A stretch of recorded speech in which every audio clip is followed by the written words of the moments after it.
يا أيها النبي لم تحرم ما أحل الله لك تبتغي مرضات أزواجك والله غفور رحيم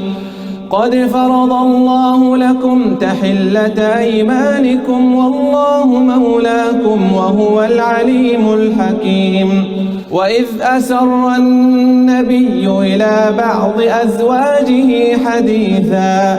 فلما نبأت به وأظهره الله عليه عرف بعضه وأعرض عن بعض فلما نبأها به قالت من أنباك هذا قال نبأني العليم الخبير إن تتوبا إلى الله فقد صغت قلوبكما وإن